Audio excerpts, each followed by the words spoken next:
Hey there, thanks for tuning into Bricks. I'm Chris, and today we're going to be taking a look at a brand new LEGO Bricklink AFOL designer program set. This is the Mountain Observatory. So what's the story behind these sets? Well, essentially, a couple of years ago, Bricklink partnered with LEGO, right before getting acquired with LEGO, to produce AFOL designer sets based off of rejected LEGO idea submissions.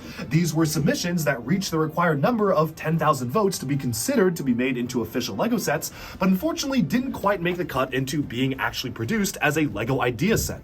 However, Bricklink has given these projects a second life, where instead of actually being made into a quote-unquote official LEGO designer made LEGO set, they essentially just took the general core concept of the set from the designer, asked the designers themselves to make sure it complies with most of LEGO's stability and structural requirements, and produced the AFOL designer sets, which unfortunately were really only available for basically a day, sold out very, very quickly, and are now very hard to obtain. One of the most popular of which being the Castle in the Forest set, which sold out within mere minutes of being available for release.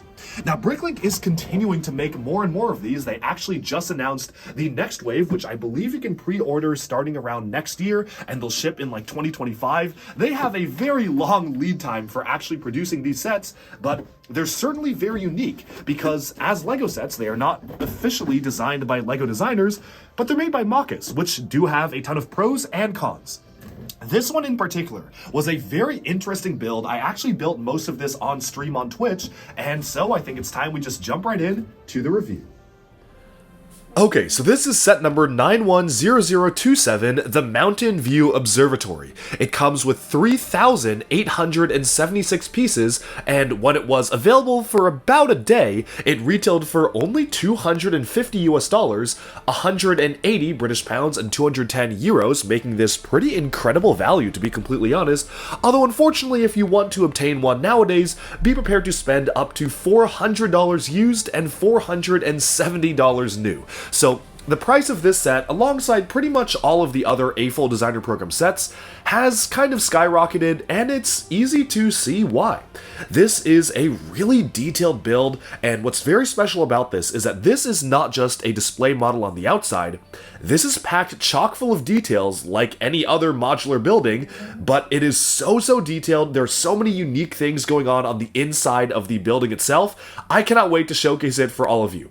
Now, I do want to kind of break this review down into a few different pieces. First of all, obviously there's a lot of focus to be put on the outside. I want to talk about the aesthetics and the building techniques of the outside of the model, and then we'll work our way inside. This model is not without its, I wouldn't say flaws, but not without its quirks. There's a lot of weird things that happen when building this model. And if you were a part of my live Twitch stream where I built most of this live, you probably know what's coming, but we're getting there. But first of all, I do want to talk about the aesthetics, the building techniques, the design overall, and then talk a little bit about value at the end of the video. So the first thing I do want to get out of the way are the minifigures. So the set itself comes with 8 different minifigures, well, 8.5 if you count the baby as basically half of a minifigure, and while all of these are using basically just existing torso and leg combinations, because obviously for the Bricklink AFOL designer program they did not have the budget to create new parts or minifigures, each of them represents a different facet of maybe people who would be visiting or a part of this observatory. You've got some civilians, you have some workers here, like you have a worker with paint stains on his jeans. They really were just working with what pieces they had, but maybe he's repairing the telescope. You have a couple of kids, perhaps here on a field trip or being brought with their parents. You have someone with a telescope to be able to actually see outwards. And then you have a couple of different researchers. Maybe these two in the center are supposed to be lecturers and researchers. One of them has a walkie-talkie, kind of looks like a scientist with the glasses, and the other one has a stick to be able to point to parts on the board. Each one of these actually does correspond to different types of characters, and I like how they are able to represent that in the minifigure lineup. Obviously, there's nothing super special going on with the characters themselves. It is very nice to get that classic space-related torso in general, and technically there are actually 9 minifigures in this, but we're getting to that 9th minifigure later on. It's less of a character and more of a mannequin, but if you count them as standard minifigures, there are actually 9 minifigures and a baby, so we'll be taking a look at that one later on. The other cool thing is that while these did not get any exclusive prints, they did get exclusive stickers for these sets. So we have an actual solar system board here. This was actually a very sticker heavy set, which normally I would complain a little bit more about, but given that it was a custom build for the AFOL designer program, I actually do appreciate how they were able to make custom decals to make it just feel a lot more legitimate as an actual set. My favorite ones are probably these classic space logo stickers saying the future is you. That is a really nice sticker that I feel will fit in with just any sort of classic space building or something like that. And they have a lot more stickers. And when I say a lot, I mean a lot more stickers on the inside. So speaking of which, let's take a look at the actual building and get these minifigures out of the way so we can actually look at the design of the building itself. So refocusing back on the outside of the building itself, you may notice that this has one pretty core play feature, which is being able to aim and rotate the telescope. Obviously that is a big one. What's really cool is that these are actually sliding doors, so the way they're mounted is a little bit jank. I don't know if I necessarily am a big fan of the way these are mounted, but essentially they are attached based on two brackets, one here and one here.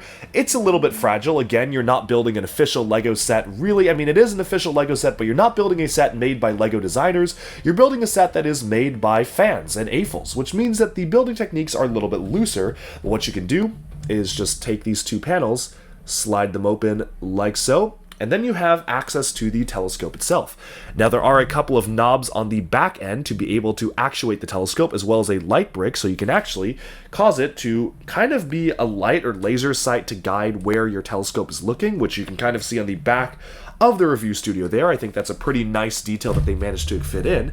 And then twisting the knob at the back allows you to actually aim the telescope. So what you can do is, as you can see inside, the telescope can look all the way upwards, so you can go all the way up like so, or you can rotate it and have it be looking all the way straight down, which is very nice. Personally, I kind of like it just at a slightly upwards angle, kind of like this, and I like the very inventive piece usage of the actual pastry with jam in the center element to kind of act as a laser sight, so when you are shining that light, it does kind of fit in through there. Now, the light is just a little bit angled wrong, but you can just see it right there. It is a pretty powerful light, so you can see that almost like a laser sight inside of the thing itself. Now, on the outside of the building, you can see that this is generally supposed to replicate the look and feel of a large observatory or telescope, kind of like the ones that you would see in Hawaii, so they have a really lush and beautiful landscape.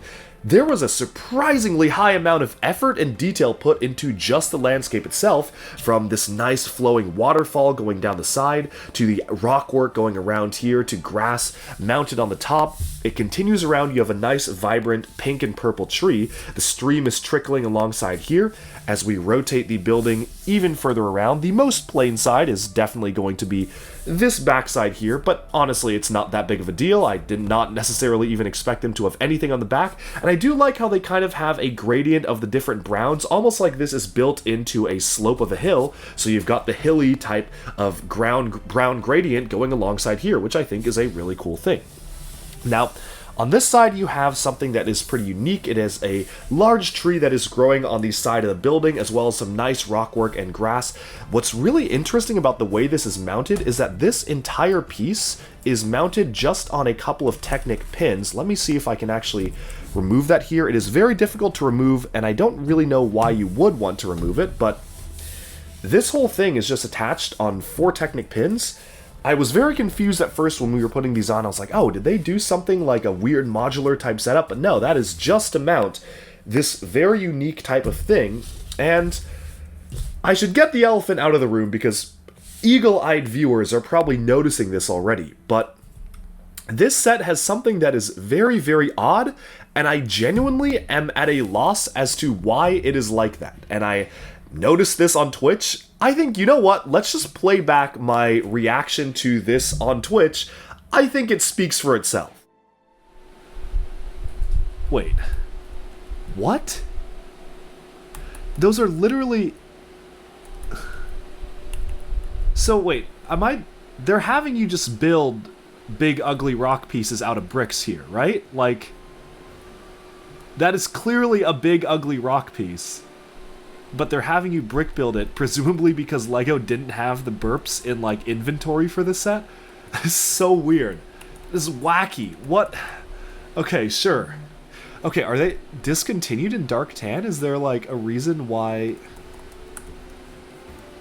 No, like... 2013, 2016, 2022... Wait, what?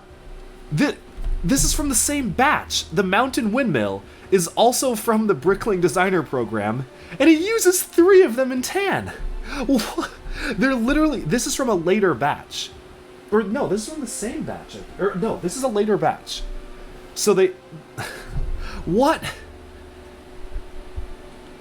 It uses 3... Okay, I don't get it. Then I just don't... I don't understand it. Yeah, so that was just the first of many times that I encountered this unique issue where, as you can see, it's not really a problem. It's just a weird oddity. Like, I don't think it's a bad thing. I just think it's kind of weird in that the shaping of these rocks, these are just burps. Like, these are big, ugly rock pieces.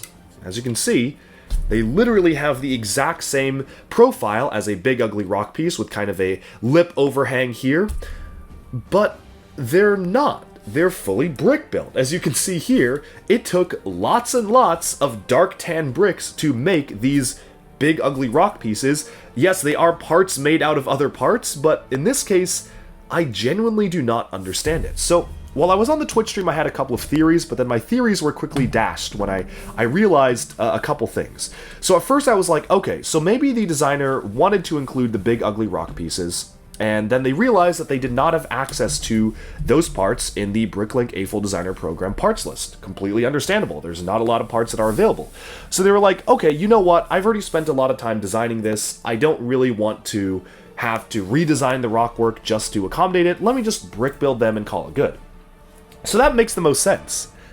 Until I actually looked up, I was like, okay, well, maybe it was the dark tan big ugly rock piece, like, no longer in circulation. Funny thing is, it is in circulation, and guess what the latest set that it was included in? Another Bricklink AFOL Designer Program set, specifically the Mountain Windmill, used several of them in dark tan in this exact rock configuration for its own build. So that's weird, because clearly the pieces were available, they just chose not to use them. I don't know if this is a designer thing or a Bricklink being weird and messing up thing, but it is very odd and striking to me how much effort went into disguising the big ugly rock pieces. Like, if you look on this side, you can't even really tell that there is supposed to be a big ugly rock piece shape there because they've disguised it so well. They went through the effort of putting foliage around it, putting these cheese slopes, really trying to make it hidden, which is so weird to me because if they're building it out of regular bricks, then they didn't need to brick build a big ugly rock piece. They could have just brick built whatever they wanted and not have to had so much work disguising it. It's so bizarre, I do not get it. The only logical explanation to me is that I would probably put the blame on Bricklink, and if anyone watching this knows more about this, like maybe the set designer, I know sometimes set designers watch these videos, but if you know why this happened, I'd be very curious to learn. Like, just, it's not necessarily even a bad thing. If anything, it was kind of cool, like saying, oh yeah, I can build a big ugly rock piece out of regular Lego bricks. It's just something weird that you basically are just using it and then disguising them, but out of standard bricks. So it's kind of strange, just something I thought I would point out. Another just weird oddity and quirk to the set. This set does have a lot of quirks, as a lot of the AFOL Designer Program sets do. The way that the construction is done on the top of the building is a little bit flimsy. I definitely do not necessarily trust the way all these are aligned. Like, certain columns just are not attached to anything. Like, for example, this column here, you can see I can just push it. Like, that is just attached by one stud. There's a lot of weird and questionable, somewhat questionable building techniques being used here, which overall does not impact the look and feel of the build whatsoever. Like, it is still a perfectly fine build. There are just some strange things about it that makes it very clear that this was not designed by an official LEGO designer, and instead by a fan designer, and it didn't necessarily go through all the rounds a standard LEGO set would do. Now, looking at the pathway though, the aesthetics I will say are absolutely immaculate here. This is a really good looking building.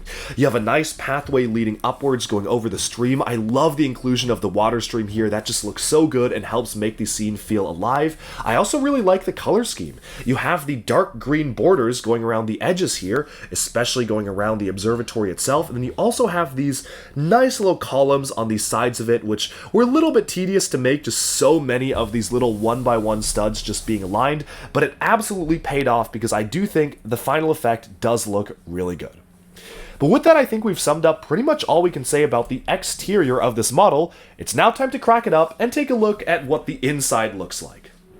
So I want to do this kind of in layers, kind of like other modular buildings. This is not unfortunately compatible with modular buildings. It is on a standard base plate and not a thinner one, but it kind of acts the same way in terms of having layers. This actually is not even attached. It kind of just sits on there, and what's nice about this whole observatory building space is that you can actually remove certain chunks of it. You can remove this entire chunk, you can see how that's built there, to get access to the inside. And this is where you can really start to see there's a lot of detail that goes into this. So first of all, you have the nice gear mechanism to be able to actuate the telescope itself. Obviously, this is the front arm there. The Technic lift arms here aren't really doing anything. They're just there for looks, but I do like how there are a lot of things in here just for looks, and I do appreciate that. You have some nice computers on the side here, another custom sticker for the asteroid finding stuff. You have a clock here to watch the time, some more machinery on the side there, and you even have some more machinery on this side. A coffee cup, of course, everyone needs a coffee cup, and of course there is the light brick inside there as well. Overall, for such a small space, they were able to really pack in a lot of details into the interior of just the front dome, and this is just an indication of what's to come. To access this, you can open up the front hatch, so this is a hatch that leads down to stairs in the next level. So let's go ahead, close this up, and take a look at the next level itself. And the way this closes up is you just kind of plonk this on, attaches by a couple of studs, and this is good to go. So I'm going to set that aside for now so we can take a look at the next level here. So the next level does come right off like so. You just have to fold these banners upwards a little bit as you do that. So I'm going to push this back and just be able to showcase the next level. This is probably, honestly, the most empty level of the entire thing. It's essentially supposed to be an observatory platform, so there's not a lot of stuff on the inside. It's just kind of a nice little observatory with nice orange lights here. There's a door that you can use to access the outside, so if you want to go outside on the deck of the observatory itself, you can do that. This is all fully tiled, very nice. You have a set of binoculars here from the LEGO Friends binoculars piece, which is a different piece than the regular ones, which attaches on a little bit tighter, which is very nice. And of course, a more brick-built telescope on the front here. Honestly, this is probably one of the most uninteresting parts of the layout in terms of interior design, because there's basically nothing to see there, but conversely, I do actually think this might be one of my favorite parts of the interior because this feels like a place that I want to go to. I want to go here, I want to see the sights, I want to go out on the deck. It feels like a building I would want to travel to in real life, and that is really the goal, I think, with a lot of LEGO-related buildings. It's, would you want to go there in real life? And this is absolutely a place that feels very cozy to me. It feels like a very nice observatory, and that's why I like it. There are a lot of oddities in the way this is built. You've got random kind of 1x1 studs placed on hinges, which feels very strange to me. They're not also adhered down, so they kind of can get the angle messed up if you're not super careful with it. The building techniques, again, like a lot of these are just loose. Like this is not attached to anything, and the same goes for a lot of these columns. Like these are not necessarily really attached on super tightly, and definitely would not fly in a standard LEGO set for a lot of the construction techniques with this. But overall, for a mock build for something made by an adult fan designer, it's not bad, and it does the trick. Just be prepared that this is not your typical LEGO building experience. Moving onwards to the next level, let's go ahead and take a look at this level here, and this is not the lowest level. There is still a basement underneath this, so that's one of the things I really love about this. But this is one of the most detailed levels that we've got. It is so cool, and this is basically a whole lobby or waiting area for the observatory itself. So you have what appears to be kind of a playing game table. Oh, I said there were 9 minifigures, but there's actually 10. I forgot about one of them. So there are 10 minifigures. Well, that's really cool. The minifigures here are you have kind of a more modern astronaut outfit in the corner there that definitely is I think it's supposed to be a mannequin, but they did have you put a smiley face on him. So I don't necessarily know. I don't know. Maybe that's just a guy whose fate is to stand in the corner and be part of the exhibits, but maybe the face is part of the mannequin. But I really do like how they have a cupboard in the back with kind of this glass trophy cabinet, which is showcasing some newspapers and the American flag, maybe talking about the moon landing or something like that, which is really cool. You have some microscale builds of a Land Rover, as well as, or a Mars rover, sorry, like a space rover, as well as a space shuttle right there. Over here you have a ticket desk for viewers to actually be able to access the observatory itself, which is very nice. You do have another custom sticker for the screen there. A vending machine, which is really cool to get. A whole area to get water, so this is really fleshed out. You even have a nice little seating area with a technologically kind of looking table. That's a really nice detail for the tech stuff in there. And then you have a bookshelf on this side, so you can read some magazines as you're going around the observatory. You have a brick built, almost like the Saturn V style rocket. Maybe that could be the Lego version. You have your 10th minifigure there, which is definitely an homage to Classic Space. They obviously didn't have the pieces to make a standard Classic Space minifigure, but in the designer bio, the designer mentioned that they grew up playing with Classic Space and was a big fan of that, so that's why. And then probably my least favorite part here is you have kind of a brochure stand. The annoying thing about this is that they kind of just have you stack these 1x2 tiles like that, and they're just gonna fall out. Like, as you can see, they have all fallen out into the corner. Like, that's just, these are not gonna stay in. And then I don't necessarily like it when there's so many pieces just rattling around. It looks fine when all the pieces are in there. They're kind of like a row of brochures, but right now they're kind of just flopping all over the place. So definitely my least favorite part of the build, because you just can't really move it around without those flying all over. But I do like the effort and I guess the attempt to try to add even more detail to this space. Now, moving onwards from this, there is still one more level besides this, and that is the basement. So this actually does have a fully fleshed out basement, which is very, very cool. And let me just get this platform up here so we can really be able to take an in-depth look at what this looks like. So this is really where all the workers come into play. So you've got some math on the board there, which I think is very cool. You actually have some actual equations and math being done. We have Tom's stuff in a box. I assume that is referencing the Lego designer.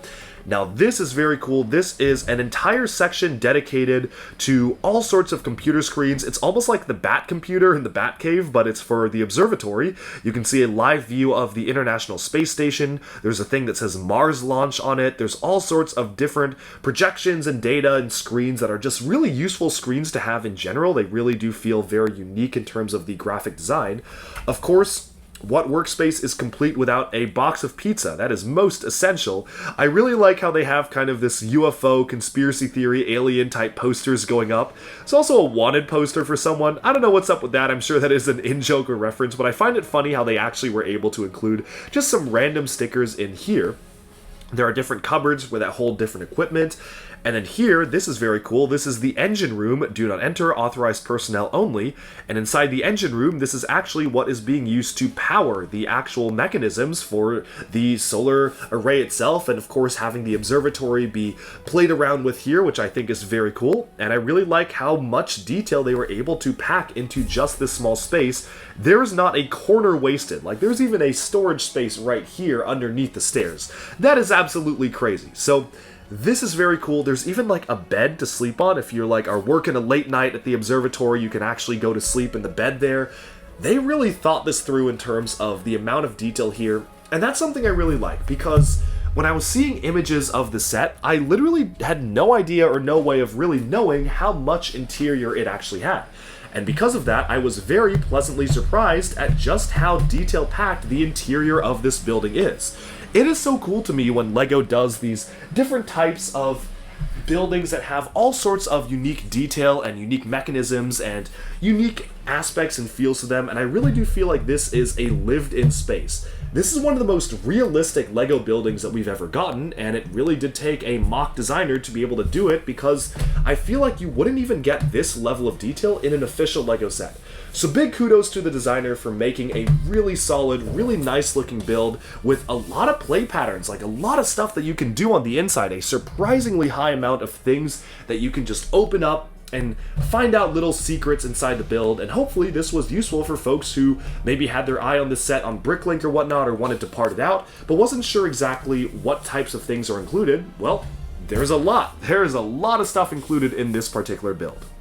Now, the final thing I do want to talk about is the price. So when this retailed, it retailed for $250, which is actually a really good price per part ratio. It's around 6.4 cents per piece, which is really amazing. Like that's a really good ratio. It's even better for Europe. Like it was 210 euros. That's 5.4 cents per piece. So I think the price of this for 250 when it first came out was absolutely amazing. Yes, the piece count is obviously inflated by having to build a ridiculously high amount of burps out of regular pieces. Like, okay, how many do we have here? 1, 2, 3, 4, 5. You needed to build 5 burps out of standard pieces. Are there any in the back? I don't think so. Yeah, no, 5. That's kind of silly to me. Like, that's just kind of ridiculous. Like, not necessarily in a bad way, but it felt very silly while I was building it. So there is that. But even with that, I do feel like for the amount of detail that you get, you're not just getting something that looks pretty on the outside, you're getting something that has a lot of play value and features on the inside, which is really special. I'm a fan, I really do like that.